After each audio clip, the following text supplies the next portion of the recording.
ওনার regular food আইটেমের মধ্যে জলপাই ছিল, অলিভস ছিল। এটা পাহাড়ি এরিয়া, মরুভূমিতে হয়। এবং রাসূল সাল্লাল্লাহু আলাইহি ওয়াসাল্লাম বলেছেন, কুলু যাইত ওয়াদাহিনু ফাইন্নাহু মিন শাজারাতিন মুবারাকা, তোমরা অলিভ অয়েল এটা খেও এবং এটা গায়ে মালিশ করো, কেননা এটা বরকতময় একটা গাছের ফল, শাজারা মুবারাকা। এটা শরীরের ব্যাড কোলেস্টেরলকে কমিয়ে দেয়। দাড়িতে অ্যাপ্লাই করলে, চুলে অ্যাপ্লাই করলে সহজে পাকে না দাড়ি চুল, এবং স্কিনে অ্যাপ্লাই করলেও স্কিনের জন্য ভালো, স্কিনের জন্য বেশ ভালো। এটা যাদের সুযোগ হয় আপনারা দাড়িতে চুলে অ্যাপ্লাই করবেন, খাবেন। এটা খাওয়াও যায়। তাম্বুতু বিদ্দুহনি ওয়াসিবগিল লিল আখিলিন, কোরআনে এসেছে। এটা অয়েল হিসেবে ইউজ করে, আবার খাবার হিসেবেও ইউজ করা যায়। সালাদ ড্রেসিংয়ের ক্ষেত্রে কিন্তু অলিভ অয়েল আমরা ইউজ করি। ইদানিং পিজাতে খুব ইউজ করা হয় অলিভ, জলপাইটা। তো এটা আপনারা খেতে পারেন, এটা খুবই সুস্বাদু। এবং জলপাই গাছের মানে জাইতুন গাছের ডালের মেসওয়াক খুব ভালো হয়। আল্লাহর হাবিব সাল্লাল্লাহু আলাইহি ওয়াসাল্লাম জাইতুনের ডাল দিয়ে মেসওয়াক করতেন। তিনি বলতেন, নি'মাস সিওয়াকিয়া জাইতুন, সবচেয়ে শ্রেষ্ঠ মেসওয়াক হচ্ছে জাইতুনের, মিনাশ শাজারাতিল মুবারাকা, কারণ এটা বরকতময় গাছের ডালা। এবং ফাইন্নাহু সিওয়াকি ওয়া সিওয়াকুল আম্বিয়া মিন ক্বাবলি, এই জাইতুনের ডাল দিয়ে আমিও যেমনি মেসওয়াক করি, আমার আগে যত নবী পৃথিবীতে এসেছে সবাই জাইতুনের ডাল দিয়ে মেসওয়াক করতো। আপনারা কি তুর পাহাড়ের নাম শুনেছেন? হ্যাঁ, শুনেছেন। এই সিনাই পর্বত দ্বারা তুর পাহাড় উদ্দেশ্য। এটা মিশরের একটা পাহাড়, অনেক উঁচু, 2285 মিটার উঁচু। ওইটার নিচে আছে মুকাদ্দাসে তুয়া, যেখানে মুসা আলাইহিস সালামকে আল্লাহ তাআলা জুতা খুলতে বলেছিলেন, ফাখলা না আলাইকা ইন্নাকা বিল ওয়াদিল মুকাদ্দাসে তুয়া, হে মুসা তুমি পবিত্র উপত্যকায় এসেছো, জুতা খুলো। তো ওখানে সব ধর্মের লোকেরা যায়, সব ধর্মের লোকদের জন্য তীর্থস্থান, মুসলিম, জুইশ, খ্রিস্টিয়ান সবাই যায়।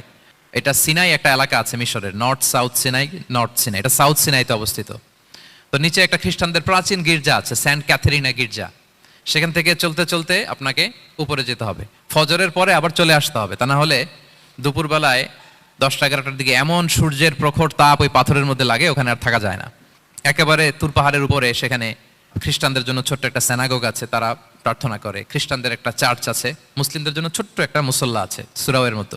আল্লাহ ওই সিনাই উপত্যকার কসম করেছেন, ওয়াতুরি সিনিন, সিনাই উপত্যকার কসম। এখানেই আল্লাহ তাআলা মুসা আলাইহিস সালামকে তাওরাত দিয়েছিলেন, মেজর একটা আসমানি কিতাব দিয়েছিলেন, এবং সরাসরি মুসা আলাইহিস সালাম এই পাহাড়ের চূড়ায় বসে আল্লাহ তাআলার সাথে কথা বলতেন। ওয়াকাল্লামাল্লাহু মুসা তাকলিমা, উনি সরাসরি কথা বলতেন, এটা ওনার একটা স্পেশাল বৈশিষ্ট্য ছিল, ক্যারেক্টারিস্টিক্স।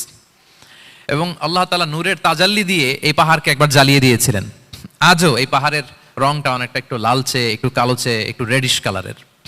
এবং মুসা আলাইহিস সালাম এই নূরের তাজাল্লির ঝলকে তিনি বেহুশ হয়ে গিয়েছিলেন এই পাহাড়ের উপরে। ইয়াজুজ মাহাজুজ যখন কিয়ামতের আগে আগমন করবে, তখন মুসলমানদের সেন্টার হবে। ঈসা আলাইহিস সালাম মুসলমানদেরকে নিয়ে ওইখানে অবস্থান করবেন, এই তুর পাহাড়ের ওখানে। এবং আল্লাহর হাবিব সাল্লাল্লাহু আলাইহি ওয়াসাল্লামের মেরাজের রাতে ইসরার সময় একটা স্টেশন ছিল এই তুর পাহাড়।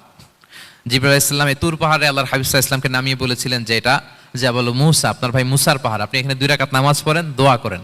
আল্লাহর হাবিব সাল্লাল্লাহু আলাইহি ওয়াসাল্লাম এই তুর পাহাড়ে 2 রাকাত সালাত আদায় করেছিলেন এবং দোয়া করেছিলেন। আল্লাহ এই তুর পাহাড়ের কসম কাটলেন, ওয়াতুরি সিনিন, সিনাই পর্বতের কসম, যেখানে তাওরাত কিতাব নাজিল হয়েছিল। এরপর আল্লাহ তাআলা বললেন, ওয়াহাদাল বালাদিল আমিন, আর এই নিরাপদ শহরের শপথ। এই শহর দ্বারা মক্কা শহর উদ্দেশ্য, কারণ রাসূল সাল্লাল্লাহু আলাইহি ওয়াসাল্লাম তখন মক্কায় ছিলেন, মক্কা নগরী। এই শহরের পূর্ব নাম ছিল বাক্কা। মক্কা নগরীকে বলা হয় উম্মুল কুরা, সব শহরের মা, সব শহরের সেন্টার, পৃথিবীর নাভিস্থল। এবং আল্লাহ তাআলা বলেছেন, মান দাখালাহু কানা আমিনা, এখানে যে প্রবেশ করবে সে নিরাপদ। হেরেমের মধ্যে কিন্তু কাউকে আক্রমণ করা যায় না, কোনো খুনিও যদি ঢুকে যায় অ্যাটাক করা যাবে না। তো জাহেলি যুগে এমনটা ঘটতো, কারোর সাথে কারো শত্রুতা হলে, ধরেন যে একজন তার বাবাকে হত্যা করেছে, তো সে তাকে পেয়েছে, ওই লোক বাঁচার জন্য দৌড়াতে দৌড়াতে হেরেমের ভিতরে ঢুকে যেত, কারণ সে জানে যে হেরেমে ঢুকলে সে আমাকে মারবে না। তো পরে সে যখন হেরেম থেকে বেরোতো, আবার তার সাথে যুদ্ধ শুরু হতো।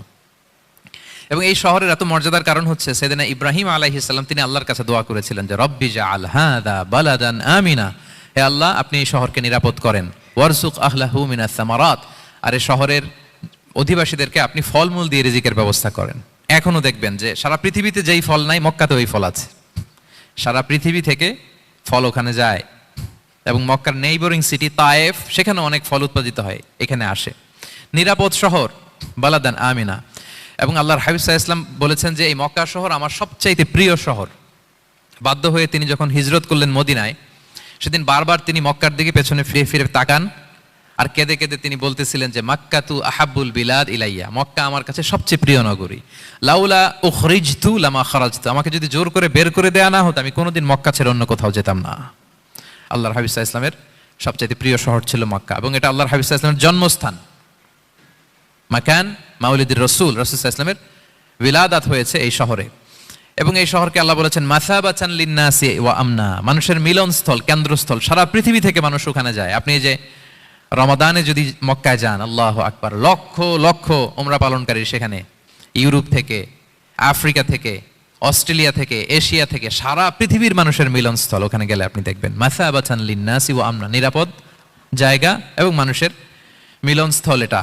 এখানে এমন মসজিদ আল্লাহ রেখেছেন কাবা ঘরের চারদিকে, এটাকে বলা হয় মসজিদুল হারাম, যে মসজিদে 1 রাকাত সালাত পড়লে 1 লক্ষ রাকাতের সওয়াব হয়। আল্লাহর ঘরকে কেন্দ্র করে তাওয়াফের নির্দেশ দেওয়া হয়েছে, ওয়ালিয়াত তাওয়াফু বিল বাইতিল আতিক। পৃথিবীর কোনো ঘরকে তাওয়াফ করা যায় না, কোনো ঘরকে, এই একটা মাত্র ঘর যেটাকে এর চারদিকে এরকম তাওয়াফ করা যায়। তাহলে এই পবিত্র ঘর, পবিত্র মসজিদ যেই শহরে অবস্থিত, সেই শহরের কসম আল্লাহ করেছেন। আল্লাহ বললেন ওয়াহাদাল বালাদিল আমিন, এই নিরাপদ শহরের কসম, মানে মক্কা শহরের কসম। আমরা আপাত দৃষ্টিতে আমাদের কাছে মনে হচ্ছে দুইটা ফলের কসম, একটা পাহাড়ের কসম, একটা নগরীর কসম। আসলে বেসিকলি আল্লাহ তাআলা এই 4টা শপথ দিয়ে 3 নবীর জন্মস্থান, 3 নবীর নবুয়তের কসম করেছেন। কিভাবে সেটা আমি মিলিয়ে দেই। এই যে প্রথমে যে আল্লাহ বলেছেন ওয়াত্তিনি ওয়া জাইতুন, 3 এবং জাইতুনের কসম। পৃথিবীতে সবচেয়ে বেশি 3 এবং জাইতুন কোথায় উৎপন্ন হয় জানেন? ফিলিস্তিনে। কোথায়? শাম দেশে, যেটা হাদিসের পরিভাষায় বলা হয় শাম, বর্তমান ফিলিস্তিন এবং সিরিয়া মিলে। 3 জাইতুন দিয়ে বেসিকলি আল্লাহ তাআলা ফিলিস্তিনের শপথ করেছেন, শাম দেশের শপথ, যেখানকার বেথলহামে ঈসা আলাইহিস সালাম, জেসাস ক্রাইস্ট, তিনি জন্মগ্রহণ করেছেন, ঈসা আলাইহিস সালামের জন্মস্থান। তাহলে 3 জাইতুনের শপথের মাধ্যমে মূলত আল্লাহ তাআলা ঈসা আলাইহিস সালামের জন্মস্থানের শপথ করেছেন, কারণ সেখান থেকে ওহী বিচ্ছুরিত হয়েছে, ওনার কাছে ইনজিল নাজিল হয়েছিল। এবং এই শামের মর্যাদার ব্যাপারে অনেক কথা আল্লাহর হাবিব সাল্লাল্লাহু আলাইহি ওয়াসাল্লাম তিনি বলেছেন। আল্লাহ রাসূল সাল্লাল্লাহু আলাইহি ওয়াসাল্লাম যখন মেরাজে যান, তখন মক্কা থেকে এই শাম দেশে ফিলিস্তিনের বাইতুল মাকদাসে রাসূল সাল্লাল্লাহু আলাইহি ওয়াসাল্লামকে নিয়ে যাওয়া হয়েছিল। এবং রাসূল সাল্লাল্লাহু আলাইহি ওয়াসাল্লাম প্রায়ই বলতেন তুবা আলি শাম, শামের জন্য বরকত, কেননা ফেরেশতারা তাদের রহমতের পাখা শাম দেশের উপর বিছিয়ে রেখেছে। এবং তিনি বলতেন ফিতনার সময় আলাইকুম বিশাম, তোমরা শামে যেও, শামে থেকো। এবং তিনি দোয়া করেছেন আল্লাহুম্মা বারিক লানা ফি শামিনা, আল্লাহ তুমি আমার শামে, শাম অঞ্চলে আল্লাহ তুমি বরকত দিও। এবং হাদিসে এসেছে এই শামই হচ্ছে আরদুল মাহশার, এখানেই হাসর হবে। শাম অঞ্চলকে বিস্তীর্ণ করে এখানেই ময়দানুল মাহশার আল্লাহ তাআলা কায়েম করবেন, হাসরের ময়দান এখানেই হবে। এবং সেখানেই হচ্ছে সানিউল কিবলাতাইন, আমাদের আগের কিবলা কিন্তু বাইতুল মাকদাসের দিকে ছিল, যেটা শামে অবস্থিত, ফিলিস্তিনে বাইতুল মুকাদ্দাস, যেই মসজিদে নামাজ পড়লে 1 রাকাতে 500 রাকাতের সওয়াব। 3টা মসজিদে সালাত পড়লে স্পেশাল ভার্চুর কথা আছে, এর বাইরে আর অন্য মসজিদের বিশেষ কোনো ফজিলত নাই, বাকি সব মসজিদ সমান। এক হচ্ছে মসজিদুল হারাম, 1 রাকাতে 1 লক্ষ রাকাত। 2 নম্বর মসজিদে নববী, 1 রাকাতে 1000 রাকাতের সওয়াব, আর একটা দুর্বল বর্ণনায় 50,000 রাকাতের সওয়াব। 3 নম্বরে এই মসজিদুল আকসা, 1 রাকাতে 500 রাকাতের সওয়াব। এই 3 মসজিদেই যেন আমরা যে সালাত আদায় করতে পারি, আল্লাহ তুমি তৌফিক দান করো। 2 মসজিদে তো একেবারেই সহজ যাওয়া, মক্কা মদিনাতে। বাইতুল মাকদাসের জন্য আমরা যেতে পারি, আল্লাহ তুমি সেই পরিস্থিতি আমাদের জন্য তৈরি করে দাও। তো এই বাইতুল মাকদাসের দিকে রাসূল সাল্লাল্লাহু আলাইহি ওয়াসাল্লাম টানা 14 বছর নামাজ পড়েছেন। 14 বছর।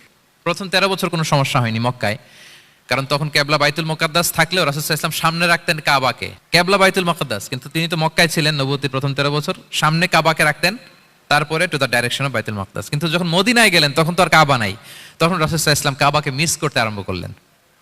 আর প্রায় আল্লাহর কাছে কামনা করতেন, আমার বংশের গোড়া ইব্রাহিম আলাইহিস সালামের রুট যেখানে, আমার জন্মস্থান, সেই কাবার দিকে যদি আবার কেবলাটা ফিরিয়ে দেয়া হতো। কদ নারা তাকাল্লুবা ওয়াজহিকা ফিস সামা ফালানুওয়াল্লিয়ান্নাকা কিবলাতান তারদাহা।